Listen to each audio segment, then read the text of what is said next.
All right, everyone, it's time for diplomatic news. You can feel a little bit of a shift in the air. No, that's not just spring approaching, although I am very happy about that and getting 2 more grow lamps today.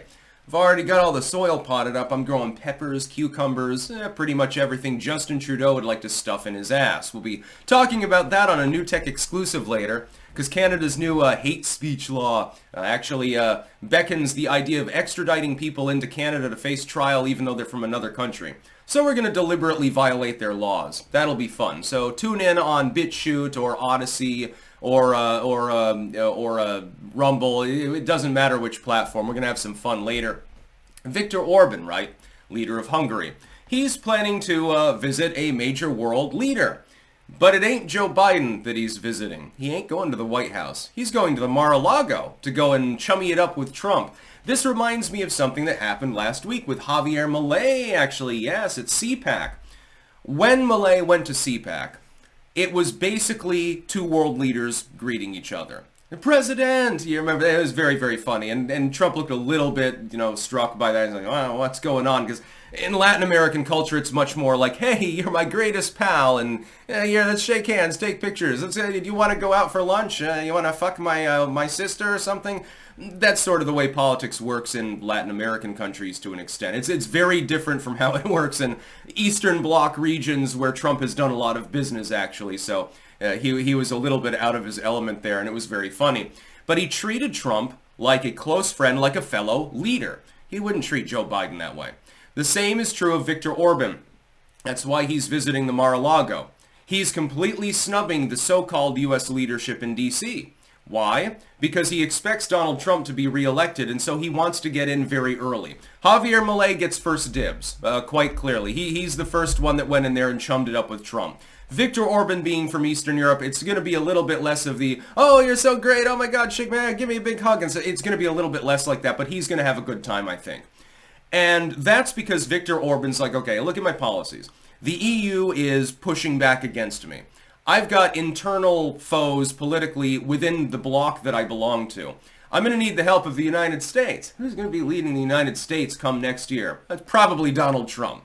He's looking at the polls and everything else, and he's decided to go over and greet his fellow world leader, because he expects that to happen. I expect it to happen too. When I look at all the polls, when I look at historical precedent, when I look at the energy that I'm seeing in the populace, when I hear the things that people say, I can't put it any other way than that Donald Trump at this point probably has a 90% chance of getting a second term. And it'll be non-consecutive. And he might have an ankle monitor on that gets snipped off live on TV while he's grinning and thumbs-upping the crowd. It's going to be one for the history books, and the left will have a nervous breakdown, and Orban likes that too because he happens to be a civnat, so that'll be funny as well. Donald Trump is probably going to be the next leader of the United States. And its former leader at the same time. 45, 47. Yeah, that's pretty good. And so Viktor Orban knows this. You can look over the coming months, probably, at more leaders doing the same thing. El Salvador would be on that list. Their leader definitely, he styles himself as the world's coolest dictator in the literal sense. He's cleaned up crime. He's embraced crypto mining and shit like that. By the way, that for a while they said, they made a big pitch about that, and now it's no longer profitable. Look at the Bitcoin prices right now. I think El Salvador did pretty well in the end. El Salvador be on that list. Mexico might be on that list. The president of Mexico has not gotten along very well with Joe Biden. Seemed to genuinely like Trump more. Which is really funny, because supposedly Trump hates Hispanic people, and then the first person to do the chummy thing is from Argentina, and one of the next ones might be fucking Mexico's president. So, again, slightly undercutting the TDS arguments. Then a bunch of Eastern Europeans. Poland could be on that list. That's possible. Any of the Visegrad nations, certainly. Britain, same thing. Depending on what happens with their politics there, because they're extremely chaotic at the moment. Japan, look at Shinzo Abe, who got assassinated, you remember. He was very friendly with Trump. There's that famous picture of Trump at the desk, and he's like this, doing his defiant face, and Shinzo Abe is back there like this, like trying to suppress a smirk, which in Japanese culture, you try to do that, you try to be more stone-faced. And Angela Merkel is trying to lecture Donald Trump, and there's a bunch of European leaders behind her, and Trump's like, I don't know. What the fuck are you talking about? And Shinzo Abe, it was clear that he thought that was hilarious, and I'm sure that there were some personal jokes and asides when they met privately later. That was great.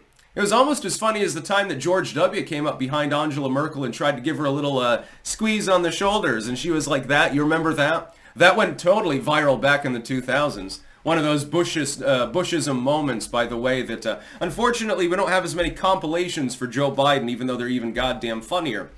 Orban is just a symptom of a much larger phenomenon, which is that a lot of world leaders, they don't respect Biden at all. They do respect Trump.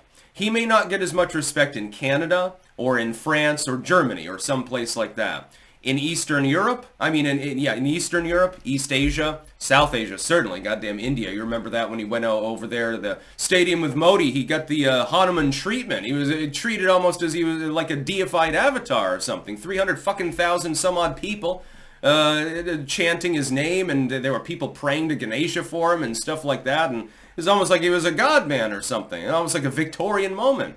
And a bunch of Latin American countries now piling aboard. But not with Joe Biden. With future U.S. policy under Donald Trump. They're hedging their bets. I'm hoping that their bet pans out in the end because it would be, number one, hilarious. Number two, very personally helpful for me in my career. Yeah, you want to lower my taxes? Extend that self-employment offset? Fuck. Yeah, Trump, you've got my vote. I can't wait till Super Tuesday. You better believe that I'm inking my ballot for Donald. That's about all. Peace out.